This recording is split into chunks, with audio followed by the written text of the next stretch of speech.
Esto es De Todo y Sin Prosisuras, nada más y nada menos que con el maestro José Daniel Suárez. Maestro, yo voy a colocar este libro aquí y voy a estrechar su mano para darle las gracias por conceder parte de su valioso tiempo para una conversa que tiene que ver con libros, pero que tiene que ver con lo que es fuente para esos libros, la literatura oral. Embusterías del llano venezolano y otros cuentos de camino. Hace rato que ando por allí conversando acerca de este maravilloso libro, pero usted, maestro, creo que tiene bastante para decirnos al respecto. Bienvenido. Gracias.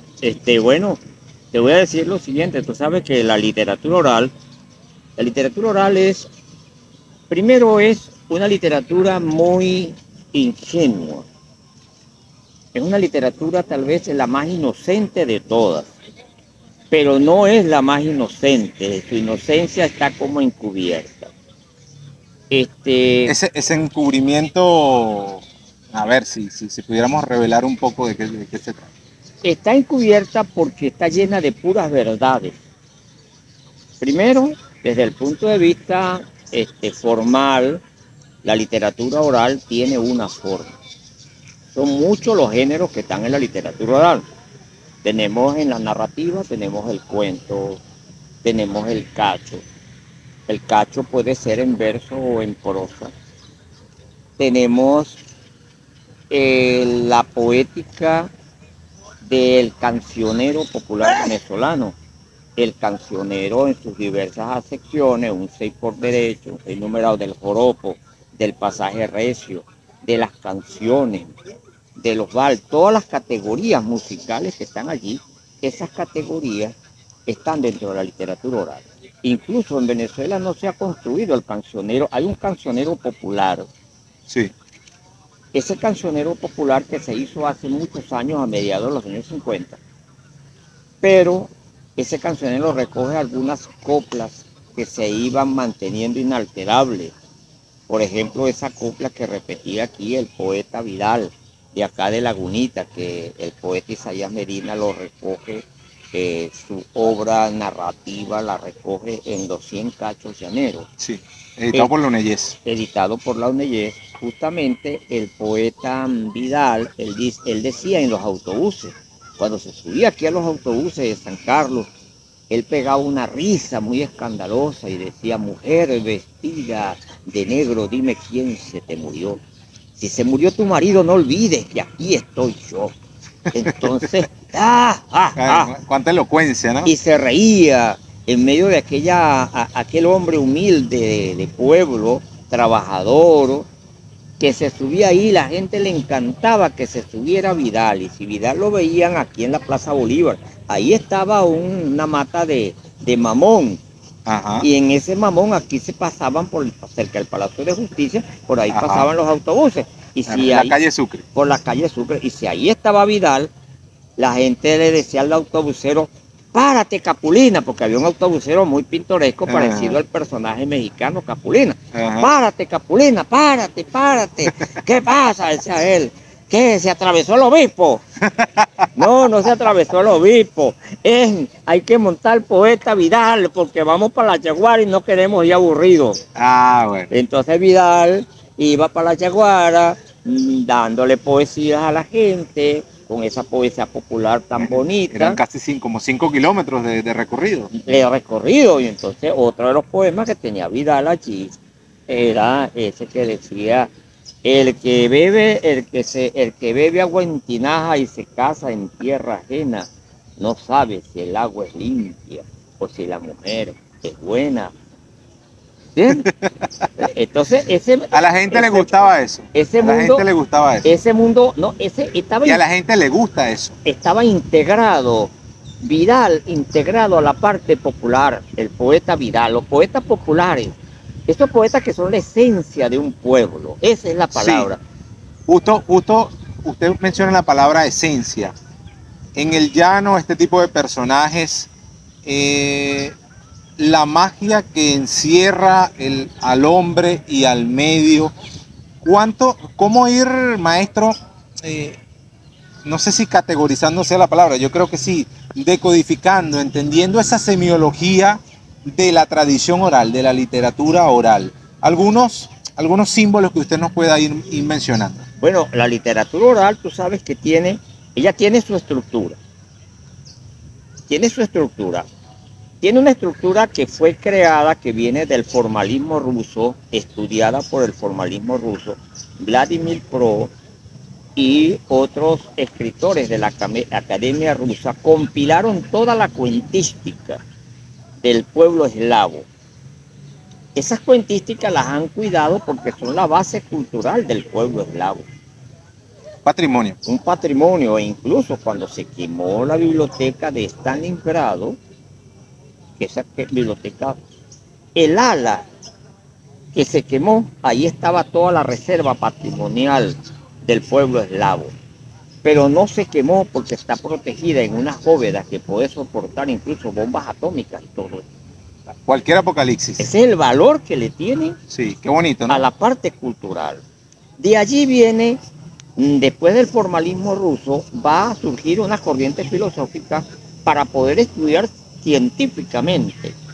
Porque Vladimir Pro creó un código morfológico para el estudio de la literatura oral, de la cuentística real maravillosa, de los cuentos reales maravillosos y por qué son, y la academia la institucionaliza. Es una técnica, todo un procedimiento. Está institucionalizado lo que es un cuento maravilloso.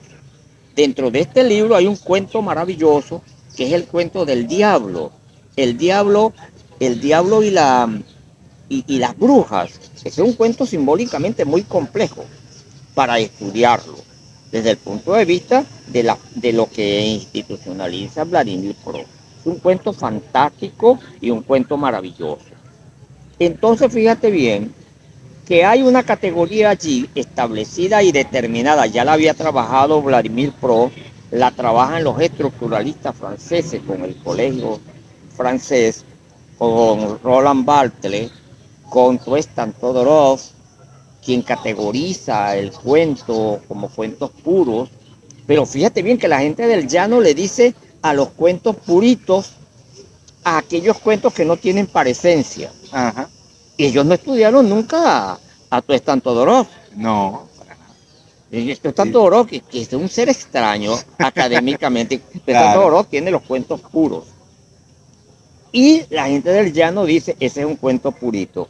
No tiene parecencia. Otro no le puede hacer una copia. Claro. Los tres cuentos que están allí del diablo y el pelo, el diablo y el manare, son tres cuentos que parecen iguales, pero en tres dimensiones culturales. Sí. Para que tú veas lo complejo que es. El diablo y el manare es un cuento del diablo vinculado antropológicamente a la cultura indígena. El manare, un diablo que lo ponen allí, una cosa que él crea y se transforma en su martirio, que ahí es donde están en esos cuentos, son cuentos de dos motivos, dice Vladimir Pro. Dos funciones, dos motivos. Pero el cuento, el diablo, este hombre que tiene una precariedad. La precariedad... Esa es la base para contactar al diablo, pudiera decir. La necesidad, no necesariamente. Para construir el cuento oral, tiene que tener la carencia. La carencia como metodología. Aquí está la carencia. Pero también tiene la fechoría. Ajá. Entonces, ¿quién comete la fechoría? Claro, el llanero bellaco en este caso, ¿no? El bellaco. Este hombre, él es inocente. Este hombre tiene un problema, no quiere, el objetivo está claro, él no quiere perder a su mujer. Él quiere tener a su mujer y preservar a su mujer. En los tres cuentos, quiere preservar la mujer. El querer preservar la mujer es la raíz del cuento. El verbo querer sería el átomo que uno va a estudiar, es la teoría atómica. Sí. Entonces uno va a estudiar ese átomo como si estuviese metido en un microscopio. Entonces ve el cuento de esa manera. Entonces ahí está. Él no quiere perder a su mujer. No tiene dinero. Tiene carencia. Es pobre. Si vemos en todos los cuentos... Entra en un desespero, ¿no? En todos los cuentos que están ahí, son pobres. Si vemos el cuento del dragoncito, vemos que ellos se unen a acabar con el dragón, porque el dragón se comía todo, Ajá. pero el dragón quería parecerse a la gente. Es una Claro. cosa muy bonita. Había una nostalgia. Ese es el cuento más bello de este libro, que por cierto, disculpe maestro, Embusterías del Llano Venezolano y otros cuentos de camino, del maestro José Daniel Suárez. Un libro que recomiendo y que ya se convirtió en referencia para la literatura venezolana. Está disponible en las librerías del sur a nivel nacional, para los que son de San Carlos, en el Complejo Cultural Mauricio Pérez Lazo, allí donde funciona el Instituto de Cultura. Ahí está la librería del sur, solamente vale $5. Y a nivel nacional, lo mismo, solamente vale $5. Justo en el tema de la presencia del diablo, no solamente en este libro, maestro, sino en la tradición oral del llano entero hasta la Pampa Argentina. ¿Por qué esas particularidades? ¿Por qué la necesidad del contacto del llanero, del gaucho, del llanero colombiano con el diablo? ¿Por qué retarlo? ¿Por qué pedirle cosas? Y ya para cerrar la pregunta, ¿por qué el diablo siempre es opulento, siempre es elegante?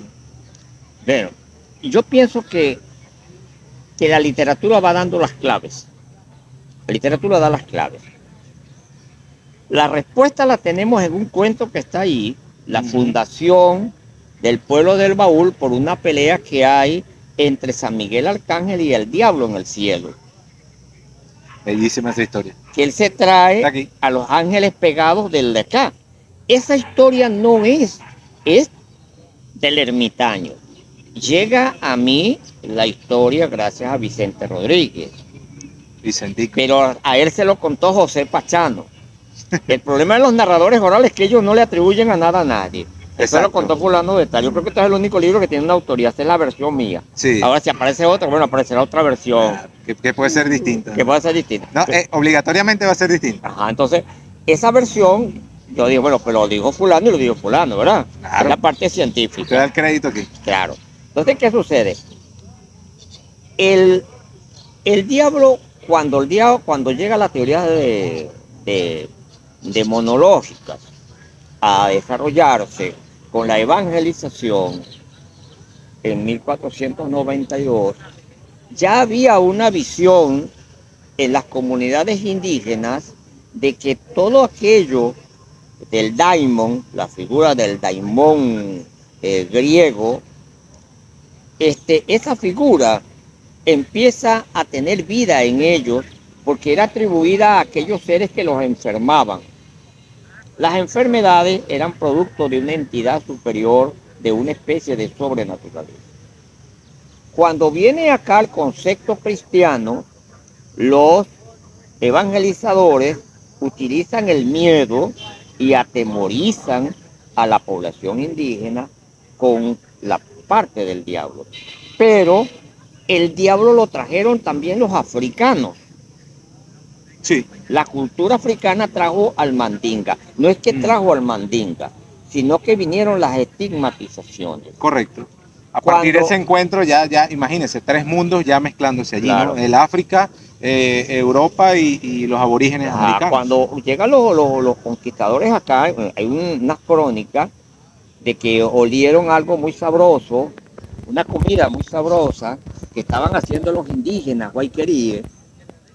Y entonces empezaron a mover y se comían, venían muertos de hambre, se comieron aquellas papas, comieron aquellas carnes tan sabrosas. Ajá. Y resulta que cuando sacaron era el cuello y lo que estaba abajo de la olla, de la tinaja, era la cabeza de uno de los conquistadores, ellos que se los habían comido. Y estaba bien sabroso. Estaba bien sabroso. Entonces, así mismo pasó aquí en San Carlos, en Mapuey. Aquí mataron a un evangelizador. A partir de ese momento de que matan a ese evangelizador, no solamente lo matan, sino que se lo comen y ponen a otros a comer.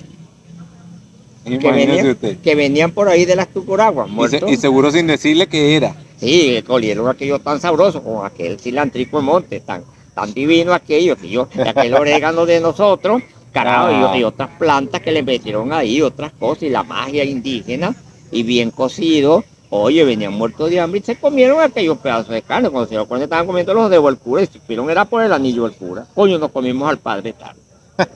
Se lo comieron. A partir de ese momento, ¿ve qué es una cosa?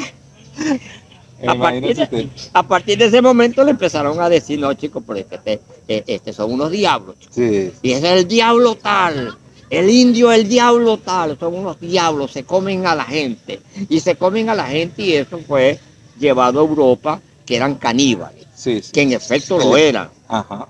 Lo eran. En algunos casos. No, y se comían la carne suavecita y blanditica, ¿viste? Se la comían.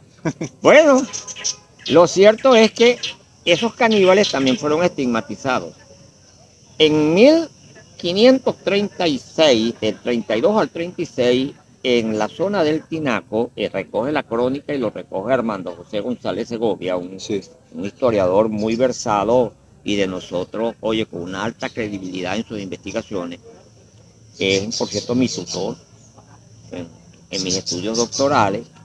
Él certifica que en el pueblo del Tinaco, la crónica en este caso, llegó José Hortal buscando oro, haciendo una casta de oro y plata en la zona del Tinaco.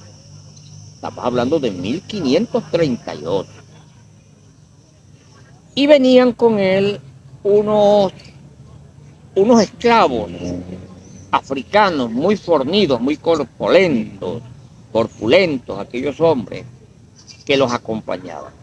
Y a todos los españoles le dio una enfermedad que ellos le decían el mal de la modorra. Debió ser estos calores de nosotros que son tan terribles, tan fuertes, que uno a veces siente que se desmaya, a veces siente que no lo tiene. Bueno, y lo cierto fue que ese mal de la modorra le dio por irse muriendo o los dejaban para que se restablecieran. Sí. Entonces estos esclavos, cuando estaban solos, agarraban una piedra y los fulminaban. Acababan el sufrimiento. Y llegaban allá. No, el hombre murió, le dimos cristiana sepultura, le pusieron una cruz y le rezaron. Bueno, lo cierto es que muchos de esos esclavos desertaron. Cuando se fundan estos pueblos de misiones, ya habían pueblos, poblaciones. Ya había varios esclavos, los que desertaron, como hicieron, por ejemplo, Barlovento. Ajá, en 1670, a San Carlos de Austria, ya habían algunos vestigios fundacionales. Entonces, que no necesariamente está lo que está en la crónica que yo fundé a San Carlos, que es en noviembre, que no es en noviembre, que es en agosto, que no es en agosto. Esa es la historia que quisieron institucionalizar. Institucionalizar las crónicas, ¿verdad? Entonces ellos le iban colocando a los esclavos o a los indígenas como ellos lo veían. Estos esclavos por lo general venían de alguna zona de África, de la África septentrional, y venían unos que eran los mandingas. De allí nace el diablo mandinga. Es posible que el diablo mandinga nazca en las tierras cojedeñas en 1532. De esos diablos que se escaparon y que se unieron a las comunidades indígenas y que fueron recibidos como alguien muy importante porque podían hacer cosas que los indígenas no podían hacer. Claro, más fuertes, más altos. Más fuertes, levantaban una roca, arrebataban un palo, arrancaban esto. Entonces, y que en el tráfico de esclavos tenían un precio mayor. Incluso. Un precio mayor, pero eran libres, cimarrones. Fueron construyendo esa cepa de hombres libres, hombres desarraigados, hombres que perdieron su mundo y que no sabían en qué mundo estaban. Claro, les arrebataron su mundo por la fuerza. Claro, y que estaban inmersos dentro de un universo que era el mito del Dorado. El mito del Dorado, ese mito del hombre que viene viajando y que sueña con llegar a las tierras americanas y meter las manos en oro. Incluso hay uno que en 1730, después de la revolución traen los primeros esclavos para poblar los llanos. Traen en una gabarra la gabarra Santa Isabel, una gabarra que llegó con esclavos para los llanos, para San Carlos, para el tinaco. Necesitaban mano de obra por Mano aquí. de obra esclava, y los únicos que podían trabajar con el ganado eran los esclavos africanos, porque ellos sí conocían el ganado, ellos tienen vacas, Ya tienen pastoreaban en sus tribus allá. pastoreaban y todo eso. Entonces los traían para trabajar esas facetas. Los agarraban y se los comían. Entonces de tal manera es que había muchas cosas, incluso había unas Claro, cosas. y ahí, ahí viene el mestizaje, ¿no? Cómo se fue transformando todo aquello. Claro, entonces las crónicas fueron colocando unos elementos allí sustanciales en las crónicas, le fueron colocando y fortaleciendo, porque la literatura de la crónica histórica es una literatura de la oralidad, y ahí comienzan las primeras figuras hiperbólicas. Sí. En las crónicas muy dolorosas de Nicolás de Federman, que hace acá en el Baúl, Ajá. en esta zona del Baúl, cuando hace un exterminio de indígenas muy grande, Sí. él dice que ellos mataron muchos indígenas en la refriega, pero que solamente salieron 3 heridos. Entonces tú dices, oye, donde hay 2000 indígenas, es imposible que queden 3 heridos del otro lado. Claro. Eso es imposible, pues, eso es imposible. Eso es imposible. Ese es el primer embuste que hay ahí, es un Sí, embuste. grandísimo. Entonces, él, para justificar todo eso, escribe esa crónica, pero realmente lo que hicieron fue algo doloroso. Le pasaban las lanzas por el bajo vientre a las mujeres, a los hombres, los escuartizaban. Hicieron un genocidio demasiado profundo, Sí. un genocidio detestable, aquí en el plan de Paraima. Entonces el plan de Paraima es un plan que la gente cuando pasa por ahí de noche a las 12 de la noche, no, a las 12 de la noche no te voy a pasar por ahí. No. Te paso antes, te paso en la tarde. Por precaución. Exacto, por eso hay cuentos allí. Por todas esas matanzas, ¿no? Por todas esas almas en pena que hay allí de indígenas y eso. Justo eso te iba a preguntar, maestro. El llanero, en este caso el llano venezolano, que tantas historias tiene para contar, que tanto explica a Venezuela, está lleno de estos episodios muy crueles. Y hay una memoria fresquita, usted hace remembranza de varias cosas de estas aquí, como la historia del hato de Paraima y el tema de las morocotas, pero sobre todo aquello, un recuerdo, a veces hasta, yo no sé si nostálgico es la palabra, del dolor. Por ejemplo, la Guardia Negra, el recuerdo de la Guardia Negra, el recuerdo de esas matanzas, el recuerdo de aquel miedo cuando en la época de Gómez había persecuciones. ¿Por qué está tan fresco eso en la literatura oral del llanero? No solamente está fresco, está invisibilizado. Además. Cuando se habla de la historia, porque hay una variante de la literatura oral que es y que ha nutrido a la gran narrativa venezolana, que es la oralidad. ¿Quiénes están allí detrás de la oralidad? José León Tapia.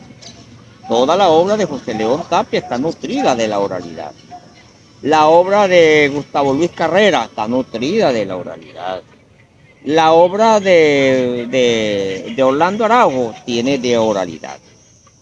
De tal manera de que... Es la fuente principal de todo escrito. De todo escrito, la historia oral.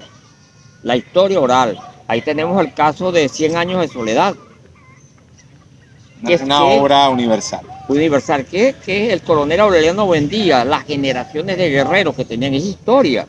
Claro. Y eso el Gabo primero lo escuchó de su abuelo. Y la última novela, El amor en los tiempos del cólera, es la historia de su familia.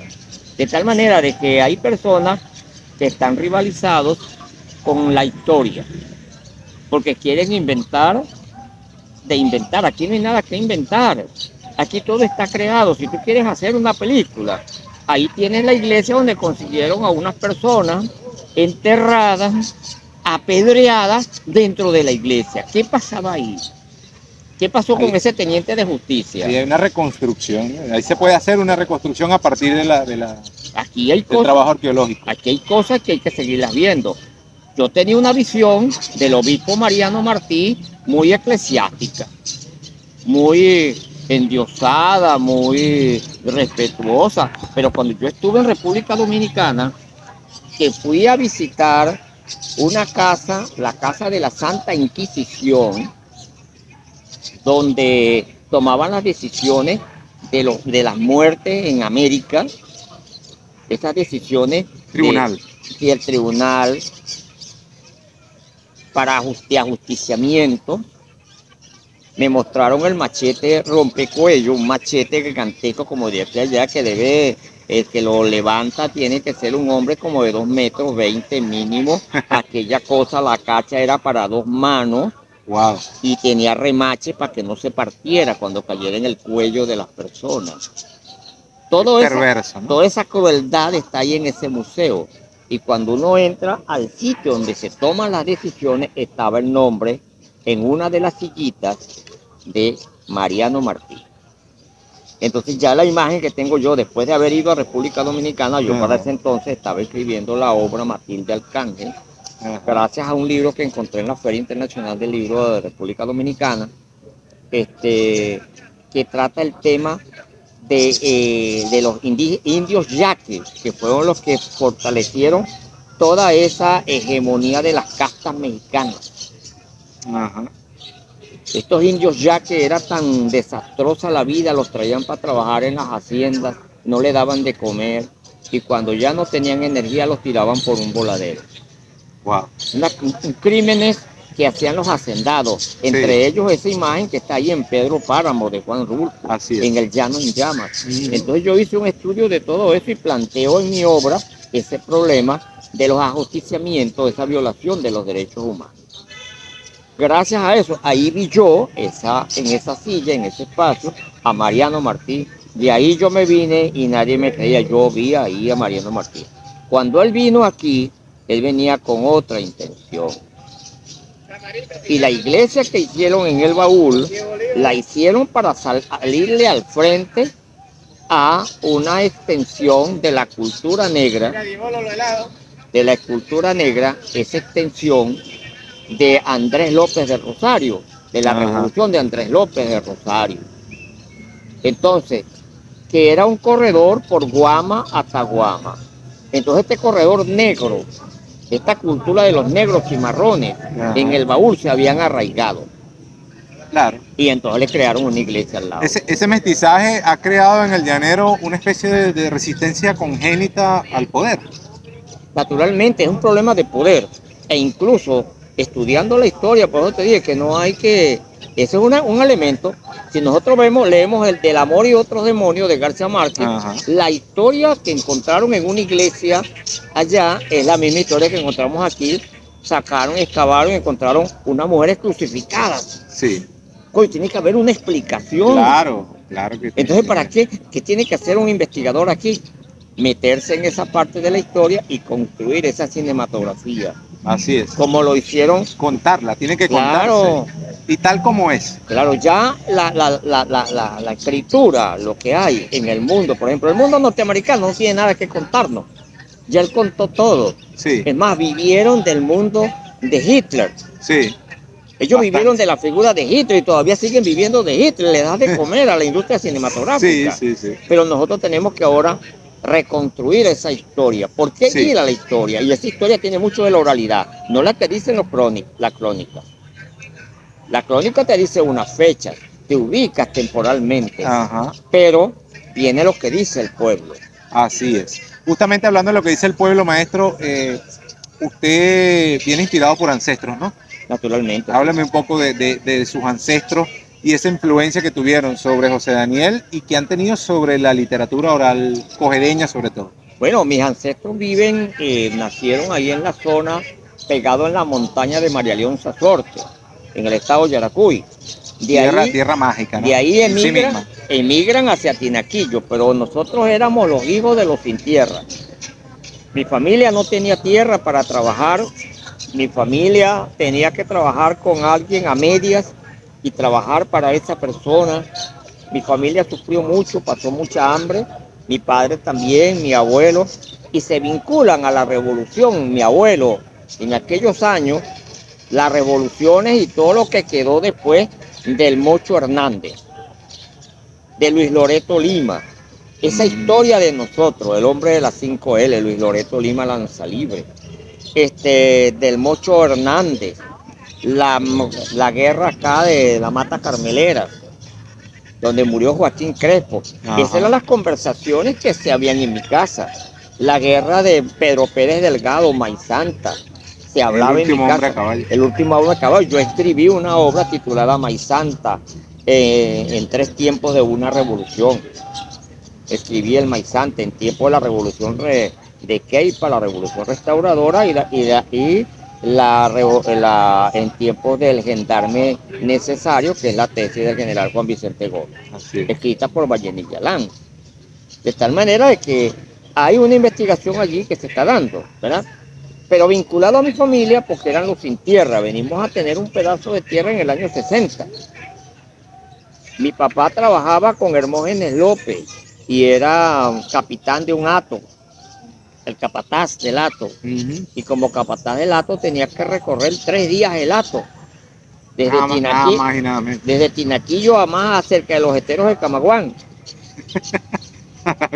había que echarle. Y ahí venían llenos de historias y llenos de leyendas. La última vez que yo vi a mi papá, cuando conocí a mi papá, pues yo conocí a mi papá a los 7 años. Ah, bueno. Mis abuelos me trajeron para acá y a los 7 años yo conozco a mi papá. Mi papá venía en su caballo, cargado de cápsulas, con 2 escopetas, parecido a Emiliano Zapata. Cuando yo veo las películas mexicanas, yo decía, ese es mi papá. Mi papá era Emiliano Zapata. Hay una imagen que en la construcción de la imagen esa le quedó, me imagino, allí muy de Emiliano Zapata. Entonces, fíjate bien, mi papá traía un tigre en el anca de la mula. Ah, bueno. Y le dio así, y el tigre cayó ahí, donde estaba la gente. Entonces, para la gente del pueblo, mi papá era el que lo salvaba de los tigres. Y yo pensé que ese tigre lo iban a botar, no. Lo escuartizaron y se lo comieron. Y también me dieron un pedacito. ¿Se acuerda del sabor? Sí, la carne era greñosita. Así como el chigüire. Entonces yo, coño, esto era demasiado para mí vivir toda esa experiencia. Entonces, en la parte espiritual, allá en mi casa, era una familia muy espiritual. Mi abuelo era un gran narrador oral. Mi abuelo contaba la Biblia a su manera y la gente se reunía ahí a escuchar los cuentos de él sobre la Biblia. ¿Por qué, disculpa, para que sigas con el hilo, por qué marcaban tanto para remarcar el llanero, que es buen narrador oral, como era su abuelo? ¿Por qué usa tanto el diminutivo? En lugar de decir de pura verdad, porque dice de purita verdad, o por Dios santico. Para que no quede duda. Remarcan con el diminutivo. Para quitar la duda, pues, que no haya duda, de purita verdad, de puritita. Así era tu abuelo. Sí, no, mi abuelo no usaba esas palabras. Mi abuelo echaba el cuento y la gente se sentaba a escuchar las historias de José, la historia de Jesús. Mi abuelo era muy respetuoso de eso. Entonces, pero mi abuelo era espiritista. Ajá. Y había una familia de espiritistas. Y se hablaba de espíritus. Eso que la gente hay de Isabel Allende, La Casa de los Espíritus. Ajá. Cuando yo leo esa novela de Isabel Allende, yo digo, oye, esta es mi literatura. Claro. Llena de esoterismo, llena de ese esoterismo que es una religión de nosotros. Muy condenada, muy vilipendiada, pensando que es algo dañino, resulta que eso no plantea nada de eso, que otra gente haga cualquier cosa es otra broma. Claro. Pero nosotros no estudiamos eso ni lo vimos desde ese punto de vista. Qué bueno. Toda mi familia lo ve de otro punto de vista. No podemos quitarnos a mi madre María Leonza, ni a Santa Bárbara, ni a los santos, porque primero... Hay una memoria hasta genética, ¿no? Claro, por lo menos mi abuelo hablaba del padre de la patria y nos contaba la historia de que el padre de la patria estaba en una batalla y lo iban a matar y quien lo salvó fue don Juan de Peña, un espíritu con el que él trabajaba, porque él decía que el padre de la patria era espiritista. Entonces, bueno, imagínese usted, maestro. Lo que pasa es que usted sabe muchas cosas y yo tengo muchas preguntas que hacerle, pero como andamos promocionando el libro, Las Embusterías del Llano, estamos enfocados en la literatura oral. Yo quisiera hacerle una última pregunta que tiene que ver con una historia que está aquí y es sobre un personaje que se llama San Alvarado. Y más que por San Alvarado, quiero preguntarle sobre la maravilla, la magia que hay detrás del llamado faculto, en el llano, los hombres facultos. Bueno, el hombre faculto es mi tío que falleció, era un faculto.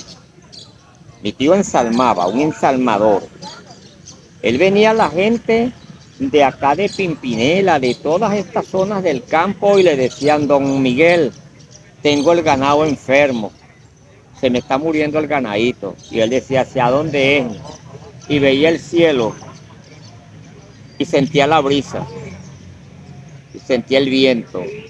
Y él decía, don Juan de los Cuatro Vientos. Y ahí se quedaba en silencio y ensalmaba a los animales. Y cuando la gente llegaba allá, él le decía, dele esta agua a esos animales. Ahí va el remedio. Y cuando la gente llegaba allá, venía, don Miguel, el ganado se me paró. No hay peste. O si a la siembra les caía gusano. Y eran pobres, no tenían para comprar veneno ni nada de eso. Él se los ensalmaba y mataba a los gusanos de las siembras de maíz. Bueno, Entonces, ese faculto. Es un faculto. Un ser que tiene una facultad que le dan los poderes celestiales. Ese faculto es la encarnación del chamán, Ajá. de ese chamán indígena nuestro. Sí. Y también ese faculto es la mujer africana encarnada en mi abuela, que era africana, se llamaba Bárbara. Esa abuela bárbara, esa abuela negra que ensalmaba y era yerbatera. Entonces, una líder de la comunidad. De tal manera de que ahí hay muchos cuentos que encontrarse. Uno, ese faculto que es este hombre San Alvarado. Pero ¿dónde está el problema de San Alvarado? Ahí está la carencia.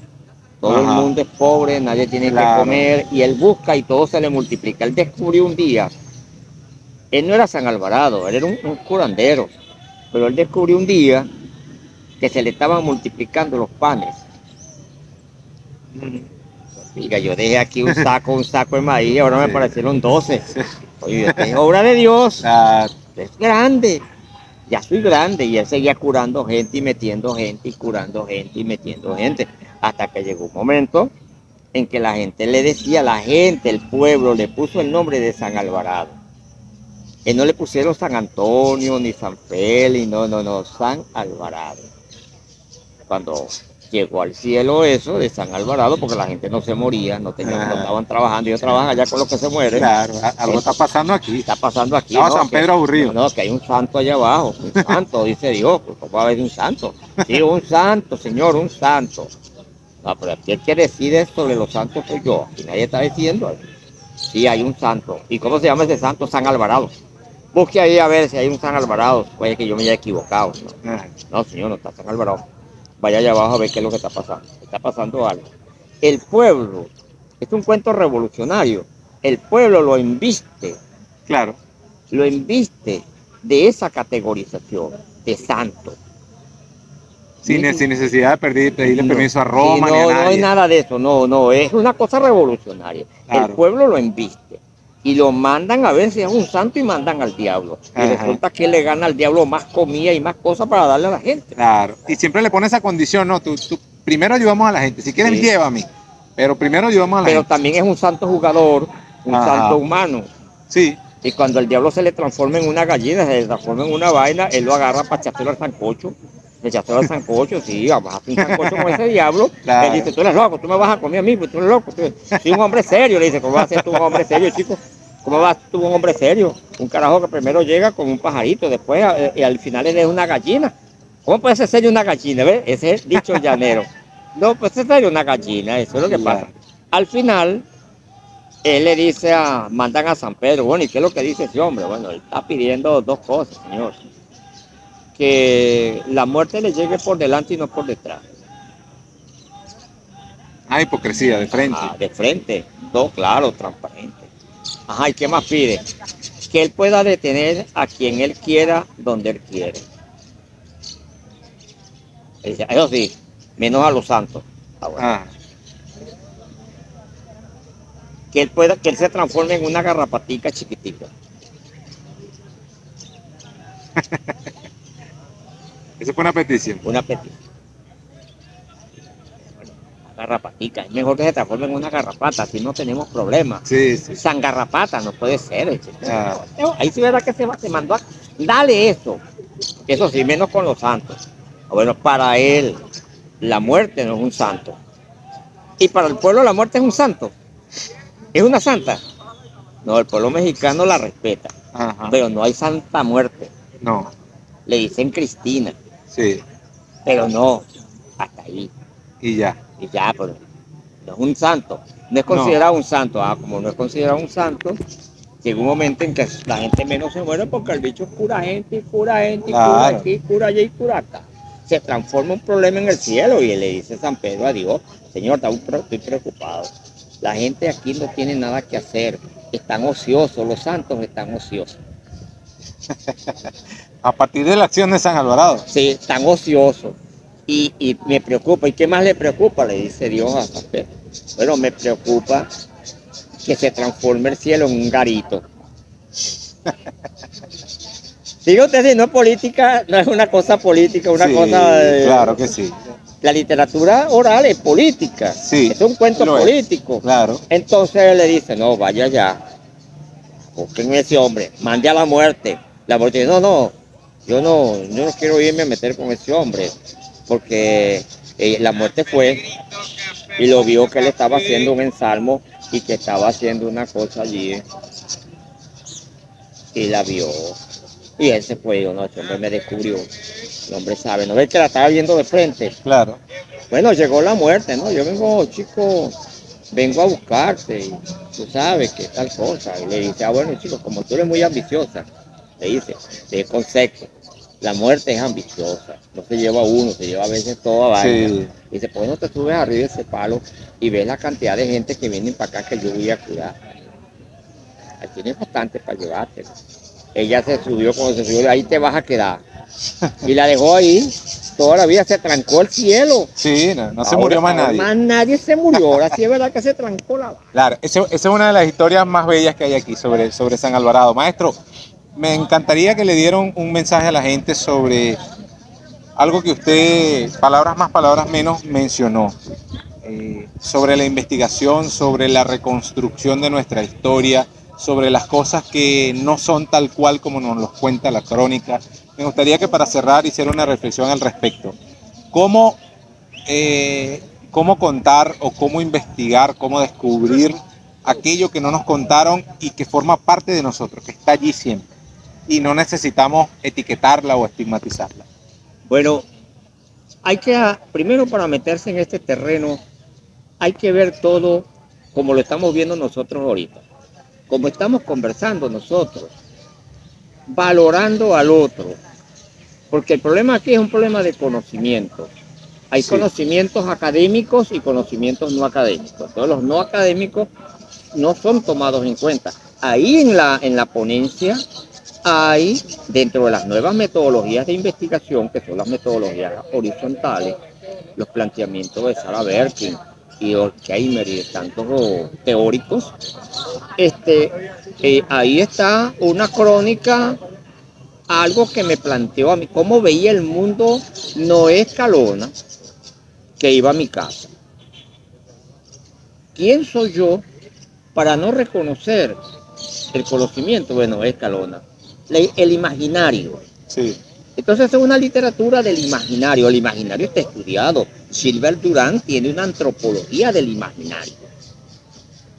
De tal manera de que no es algo agarrado de los pelos. No es un invento de José Daniel. No es invento. San Alvarado se transforma en una garrapata y se va pegado en la sotana de San Pedro.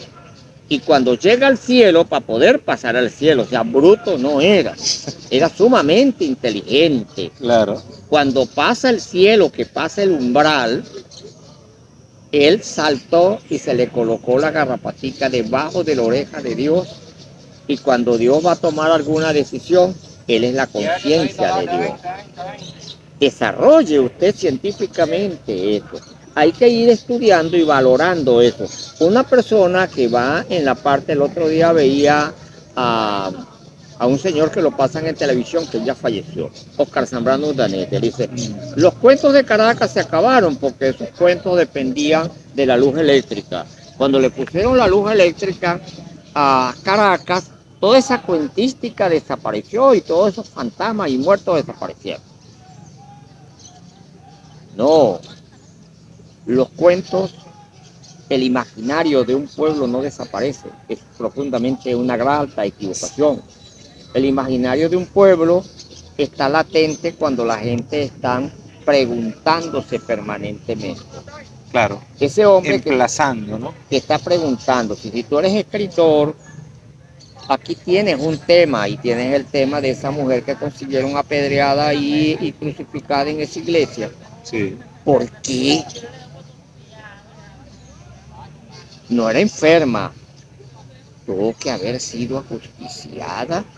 El teniente de justicia no la quemaron y la mataron a medianoche o la metieron allí y la crucificaron para que no saliera. ¿Qué hay detrás de todo esto? ¿Quién lo trajo? Entonces hay una historia como muy formalita de pañito tibio, pero hay una historia más profunda donde están las grandes novelas. García Márquez no está hablando de Nueva York, y él estuvo en Cuba, y él estuvo en París, y él no está hablando de París, él habla es de Arataca, el pueblo más... Aracataca, el pueblo más desaparecido de ahí, es más, la hojarasca comienza. Y de su ciénaga, del pie de monte de su cordillera, todo claro, eso allí metido. La hojarasca es... De la humedad de Bogotá. La hojarasca es el comienzo de la fundación de Aracataca. Sí. El mundo de acá de la Guajira. Entonces, en la Cándida Heréndira está la Guajira perfectamente descrita. Dibujada, un cuento perfecto. Sí. El García Márquez, él toma este elemento de la oralidad, la precariedad. En el coronel no tiene quien le escriba. Sí. El coronel agarró el pocillo, la taza de café, sacó los últimos óxidos y los tiró. Esa imagen. A uno le... García Márquez le encantaba poner una imagen impactante en el primer párrafo, ¿no? Claro. Y hay novelistas venezolanos que hay que leerlos. La Balandra de Saber llegó esta tarde, Mené, Ídolos Rotos, y volver otra vez a esa Venezuela, encontrarnos con una Venezuela... Canaima de Rómulo Gallegos. Canaima, una Venezuela que se nos extravió. El venezolano tiene que, el escritor venezolano, el intelectual venezolano tiene que ir al reencuentro de Venezuela, de un país que se nos extravió, de un país que lo confundieron. Sí. Entonces, ese país, cuando yo hice la compañía regional de teatro, que la hicimos varios acá, pues Isaías Medina, Laurencio, todos, y fundamos esa idea de la compañía, que montamos y seleccionamos la obra, y nos reunimos, estuvimos un mes llegando a unas conclusiones y elegimos Doña Bárbara. ¿Cuántos no me criticaron a mí? Ahí comenzó una estigmatización que por qué yo estaba haciendo Doña Bárbara, que yo tenía que hacer, era una obra de un autor europeo. El eurocentrismo allí, la colonización metida. La colonización metida, y resulta que cuando yo presento Doña Bárbara en el Festival Iberoamericano en Barcelona, la gente tumbaba los teatros para meterse a verla, Doña Bárbara. Imagínese usted. Entonces quiere decir que hay un lenguaje que le tenemos que hablar a Venezuela. Este libro le habló a Venezuela y eso es lo que más me gusta. Este es un libro bello. que quedó de tercero, que reconoce ese hombre de pueblo. ¿Quién va a hablar de Noé Escalona, por Dios? El viejito que me echaba los cuentos, de Rosa Peñalosa Álvarez. Son las primeras fuentes. ¿Qué hubiera hecho Alberto Torrealba sin ese tipo de informantes, ¿no? Exactamente. Imagínese usted. Porque la literatura de Alberto Torrealba es una literatura inminente. El Florentino y el Diablo es una leyenda. Así es.